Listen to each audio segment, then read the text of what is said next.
Hello दोस्तों, जैसा कि आप सब जानते हैं कि फेज़ 4 आपका चालू हो चुका है। एनटीयूजीसी नेट का शिफ्ट 1 का एग्ज़ाम ऑलरेडी हो चुका है, अब शिफ्ट 2 का भी एग्ज़ाम हो चुका है। तो देखो, फर्स्ट डे जो सबसे डिफ़िकल्ट कह लीजिए या चेंज देखने के लिए कह लीजिए, जो आपको एग्ज़ाम में देखने को मिला है, वो है आपका लेवल।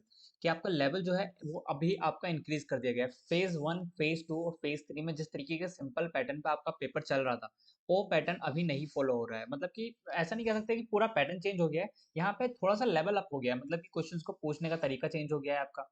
थोड़ा-सा एडवांस में पूछा जा रहा है, थोड़ा डीप जाके पूछा जा रहा है। देखिए, डीआई पहले भी आता था, बट डीआई अभी भी आ रहा है, बट अब क्या है, कैलकुलेशन उसकी थोड़ी-सी टिपिकल कर दी गई है। थोड़ा-सा उसको अंडरस्टैंड करने में थोड़ा-सा डिफिकल्ट आ रही है बच्चों को। ऐसा देखने के मिला है आज 11 मार्च को, जो आपके एग्जाम हुए दोनों। फर्स्ट शिफ्ट में आपका सोशियोलॉजी का एग्जाम हुआ है, सेकंड शिफ्ट में आपका कंप्यूटर साइंस का एग्जाम हुआ है।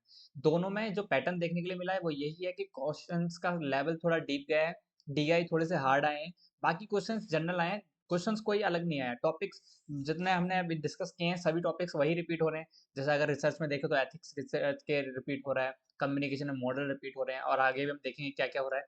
तो आइए अब इसका एनालिसिस देखते हैं कि किस तरीके का हमारा जो 11 तारीख का कंप्लीट एनालिसिस रहा है ना, 11 तारीख का, तो वो देखते हैं कि किस तरीके से हमारा रहा है। बाकी अभी तक जिसने इस चैनल को लाइक या शेयर नहीं किया है, वो शेयर कीजिए, सब्सक्राइब कीजिए, ताकि आपके पास नोटिफिकेशन आते रहें और हम इस तरीके की वीडियो आपके साथ शेयर करते रहें। ठीक है, तो देखो, अगर हम देखें 11 मार्च को जो पहला हम शिफ्ट देख चुके थे ऑलरेडी, और शिफ्ट 2 को कंबाइन करके अगर हम देखें, तो देखो, टीचिंग एप्टीट्यूड कह लीजिए, रिसर्च एप्टीट्यूड कह लीजिए, कोई भी टॉपिक यूनिट वाइज कह लीजिए, कि इसको एक साथ कहना अलग अलग रहेगा कि किसी का मॉडरेट लेवल रहा है, किसी का हार्ड लेवल रहा है। बट ओवरऑल और जो लेवल रहा है ना, वो मॉडरेट से आपका हार्ड का रहा है पेपर 1। ठीक है ना, पेपर 1 आपका थोड़ा सा इस बार लेवल अप हो चुका है, इस बात का ध्यान रखें। टीचिंग एप्टीट्यूड में देखो तो क्या है, memory reflective level of teaching, ये हमारा ऑलरेडी डिस्कस टॉपिक है, कि इस पर आपकी वीडियो बना चुका हूँ, कि आपने देखा ही होगा कि ये सबसे कॉमन टॉपिक है जो आपका रिपीट होता है। इफेक्टिव टीचिंग से आपके क्वेश्चन बन रहे हैं, classroom learning, delivery system methods, इन पे क्वेश्चन बन रहे हैं, टीचिंग एड्स पे, टीचिंग एड्स कह लीजिए, टीचिंग सपोर्ट सिस्टम कह लीजिए, इन पे आपके क्वेश्चन बन रहे हैं। स्वयं स्वयं प्रभा, ऑलरेडी मैं 25 प्लस डिजिटल इनिशिएटिव आपको करा चुका हूँ, जिनसे आप पोटेंशियल क्वेश्चन सारे बन सकते हैं। ठीक है ना, मॉडल ऑफ टीचिंग ऑलरेडी हम डिस्कस कर चुके हैं। वहीं पे अगर हम बात करें रिसर्च एप्टीट्यूड की, तो रिसर्च एथिक्स आपका देखा है कि आपने फेज 1, फेज 2 और फेज 3 में ऑलरेडी आपका रिपीट काफी बार हुआ है, और फेज 4 के फर्स्ट डे आपका फेज 4 अगर मैं कहूँ, तो इसमें भी आपका रिसर्च एथिक्स आया। मतलब कि ये थोड़ा सा इंपॉर्टेंट है आपका। सेकेंडरी सोर्सेज इन्फॉर्मेशन कैसा कलेक्ट करते हैं इसमें, सेकेंडरी प्राइमरी, ये सब सोर्सेज आपके इंपॉर्टेंट है। वहीं पे बात करें टाइप ऑफ रिसर्च में, एक्सपेरिमेंटल रिसर्च पूछी गई थी। बाकी टाइप की रिसर्च भी आपके लिए इंपॉर्टेंट है, जो 30 प्लस हमारी रिसर्च चलती है, वो आपके लिए इंपॉर्टेंट है। वहीं पे बात करें, वेरिएबल मैनिपुलेशन पूछा गया है, सैम्पलिंग से आपके क्वेश्चन बने, और ये सब आपका जो है पुराने फेजेस का मैंने अभी तक रख रखा है, कि ताकि आप इनको देख के इनको भी रिपीट करते रहे। जैसे कि कैल्टेनियन वैलिडिटी आपसे पूछा गया है, रिसर्च मेथड पूछे जा रहे हैं, टाइप ऑफ रिसर्च पूछे जा रहे हैं, तो ये सभी आपके लिए क्या है, इंपॉर्टेंट टॉपिक है। अब थोड़ा सा इनको थोड़ा सा डीप डाउन हमें देखना है कि किस तरीके से हमारे क्वेश्चन आने वाले शिफ्ट में पूछे जा सकते हैं। वहीं पे अगर बात करें कम्युनिकेशन की, तो देखो, कॉन्सेप्ट ऑफ कम्युनिकेशन हमने ऑलरेडी देख लिया है, ये टॉपिक पूछा गया है। गांधी जी से कुछ statement wise communication related topic था। फिर अगर बात करें इफेक्टिव क्लासरूम कम्युनिकेशन आपका बहुत ज़्यादा पूछा जाता है। यहीं पे बात करें हम, आपका वेरियर ऑफ कम्युनिकेशन आपके पूछे जाते हैं। ठीक है ना, यहाँ पे आपके मॉडल्स ऑफ कम्युनिकेशन पूछे जाते हैं, ट्रांजेक्शनल है, या आपका लीनियर मॉडल है, या इंटरेक्टिव मॉडल है। यहाँ पे आपके तीनों मॉडल से क्वेश्चन बन रहे हैं। नॉन वर्बल कम्युनिकेशन, और इसी के साथ आपका लिख लीजिए वर्बल कम्युनिकेशन भी काफी पूछा जा रहा है, तो ये आपको टॉपिक पढ़ के जाने। ठीक है ना, वहीं पे अगर बात करें हम आईसीटी, तो देखो, आईसीटी में आपका वायरस से क्वेश्चन बना है। वाना क्राई, ये आपका वायरस था, जो कि आपका रैंसम वेयर के लिए यूज हुआ था। ठीक है ना, रैंसम वेयर में आपका अटैक हुआ था, शायद 2017 में ये आपका अटैक हुआ था, जिसमें कुछ आपका बिटकॉइंस, जो बिटकॉइंस आपकी करेंसी चलती है ना, क्रिप्टो करेंसी, तो बिटकॉइन से रिलेटेड आपको जो है रैंसम मांगी जा रही थी। तो इसलिए ज्यादा इंपॉर्टेंट था, क्योंकि करंट टेक्नोलॉजी बिटकॉइंस पे रिलेटेड था। यहाँ पर कैश नहीं मांग रहा था आपसे, और एटीएम के पिन नहीं मांग रहा था, यहाँ से आपसे बिटकॉइंस में आपकी करेंसी मांग रहा था, तो ये थोड़ा इंपॉर्टेंट है। सीडी रोम से आपका क्वेश्चन बना है। मेमोरी हायरार्की से आपका हमेशा क्वेश्चन बनता है। यहाँ पे आपका स्पीड के अकॉर्डिंग क्वेश्चन बना है, कि आपको मेमोरी दी हुई थी, और आपको स्पीड के अकॉर्डिंग उसको अरेंज करना था। ठीक है ना, वहीं पे बात करें HTTP, hyper text transfer protocol, यहाँ पे इंपॉर्टेंट रहता है कि आपको फुल फॉर्म ऑलरेडी मैंने भी कराई है, और आपने देखी होंगी कि फुल फॉर्म इस बार काफी पूछ जा रही है। तो फुल फॉर्म आपको हर यूनिट की इंपॉर्टेंट है, आपको पढ़ के जानी है। वहीं पे बात करें, ये सब मैचिंग के क्वेश्चन बने थे। ओपन सोर्स सॉफ्टवेयर आपसे पूछा गया था कि कौन कौन से हैं। वेब ब्राउजर के एग्जाम्पल आपसे पूछे गए थे। वर्चुअल इसके बाद क्या है, इसके बाद देखते हैं हम हायर एजुकेशन, जो हमारी इंपॉर्टेंट यूनिट है। इसमें देखो हायर एजुकेशन में एनईपी 2020 से आपके काफी क्वेश्चन पूछे गए हैं। जीईआर, ग्रॉस एनरोलमेंट रेशियो, आपका पूछा गया था कि इसका टारगेट ईयर क्या है और कितने परसेंट हमें इसको करना है, शायद ये इसका क्वेश्चन बना था। बाकी अगर बात करें एनसीईआरटी यूनिवर्सिटी से आपके काफी क्वेश्चन बने हैं। जैसे कि अगर यहाँ पे बात करें तो नालंदा को लेके काफी क्वेश्चन आपके यहाँ पे बने हैं। वहीं पे बात करें, देखो यहाँ पे आप जा सकते हैं कि एनसीईआरटी यूनिवर्सिटी से आपका नालंदा का क्वेश्चन बना था। यूजीसी का बारे में आपका क्वेश्चन बना था, एआईसीटीई क्या था, इसका ईयर पूछा गया था, तो इसकी फुल फॉर्म इंपॉर्टेंट है, all India council for technical education. यहाँ पे टेक्निकल की जगह टीचर एजुकेशन भी बोल सकता है, तो ये आपको इंपॉर्टेंट याद रखना है, ठीक है। वहीं पे वोकेशनल एजुकेशन आपका काफी इंपॉर्टेंट है, इस बार काफी पूछा गया है।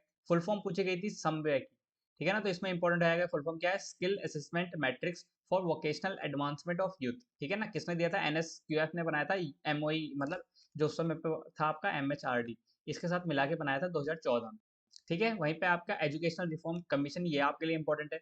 वहीं बात करें अगर हम एनवायरमेंट की, तो देखो एनवायरमेंट में आपको सोलर एनर्जी से आपके क्वेश्चन बने हैं, सोलर कुकर से पूछा था, सोलर पॉन्ड, ये शायद आपका मैचिंग में कुछ क्वेश्चन था। इकोसिस्टम से आपका क्वेश्चन बना है। नॉइज पोल्यूशन में आपका एमएसओ बनाया, देखो नॉइज पोल्यूशन के साथ साथ आपका वाटर पोल्यूशन, एयर पोल्यूशन, और यहाँ पे आपका थर्मल पोल्यूशन भी पूछा गया है, ठीक है ना, तो थर्मल पोल्यूशन भी आपका इंपॉर्टेंट है। वहीं पे बात करें किगाली एग्रीमेंट और मॉन्ट्रियल प्रोटोकॉल, क्योटो प्रोटोकॉल, ठीक है ना, ये सब आपके इंपॉर्टेंट है, जितनी भी आपके प्रोटोकॉल हैं ये सब आपके इंपॉर्टेंट है। वहीं पे inorganic pollutant, organic radioactive pathogens, इन सब के लेके आपका क्वेश्चन बना है। G20 लेजिस्लेशन से आपका क्वेश्चन बना है, तो ये आपके इंपॉर्टेंट है, और साथ साथ आपका रिसेंट इनिशिएटिव एंड ओजोन, ये जो ऐसे टॉपिक्स हैं जो आपके काफी पूछे गए हैं, ठीक है ना, तो ये इंपॉर्टेंट है आने वाले एग्जाम्स में। वहीं पे अगर हम बात करें लॉजिकल रीजनिंग, इसका लेवल थोड़ा सा मॉडरेट टू हार्ड कहिए, ठीक है ना, इसका लेवल भी थोड़ा सा अप हुआ है। वहीं पे बात करें सिलोगिज्म से आपका क्वेश्चन बन रहा है मेन, बाकी फैलेसी से आपके दो क्वेश्चन आपके शिफ्ट 2 में भी देखने को मिले हैं, तो मतलब ये इंपॉर्टेंट टॉपिक है। इंडियन लॉजिक से आपका कंपैरिजन पे क्वेश्चन बना था, ठीक है ना।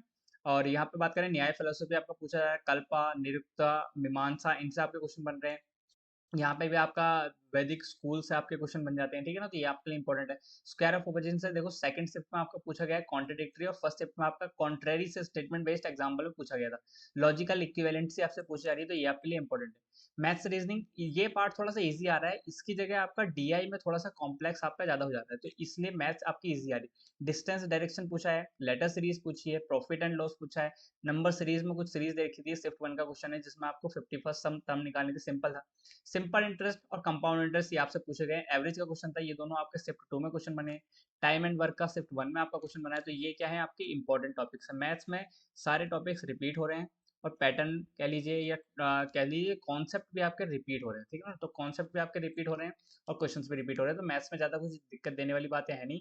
वहीं पर अगर हम बात करें डीआई, तो डीआई आपका सबसे कॉम्प्लेक्स, सबसे हार्ड कह लीजिए आपका, जो आपका 11 मार्च को रहा है ना, 11 मार्च में आपका सबसे हार्ड रहा है डीआई, ठीक है ना। इसमें देखो लोगों को समझ में नहीं आएगा कि क्या करना है, जैसे कि मैं भी लिख रहा हूँ, देखो कॉम्प्लेक्स में पहला पीडी मिक्स कुछ समथिंग था, मतलब कि ऐसा था कि यहाँ पे इलेक्ट्रिसिटी आपको फाइंड करनी थी, जिसमें आपका 2011 और 12 का डाटा दे रखा था, कि कोल का डाटा दे रखा था, सोलर एनर्जी और विंड एनर्जी, इनका डाटा दे रखा था, और इनसे कुछ रिलेटेड क्वेश्चन करना था।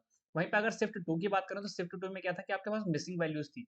जैसे अगर ये टेबल है, तो यहाँ पे हो सकता है इधर को, यहाँ पे कुछ वैल्यूज मिसिंग दे रखी हो, ठीक है ना, यहाँ पे कुछ वैल्यू मिसिंग दे रखी है, अगर इसको थोड़ा बड़ा करते हैं, तो देखो यहाँ पे ना, यहाँ पे हो सकता है कि कुछ वैल्यू मिसिंग दे रखी है, कुछ वैल्यू फिल कर रखी है और कुछ वैल्यू मिसिंग कर रखी है। तो यहाँ पे क्या था, पहले तो वैल्यूज आपको फाइंड करनी थी, जो आपके मिसिंग वैल्यूज है उनको फाइंड करना है। फिर उसके बाद क्या है, आपको कैलकुलेट करना था क्या, इनकम। तो ये आपके लिए इंपॉर्टेंट रहता है कि आपको पहले मिसिंग वैल्यूज फाइंड करनी थी, और कुछ आपका नंबर्स में आपका दे रखा था, ठीक है।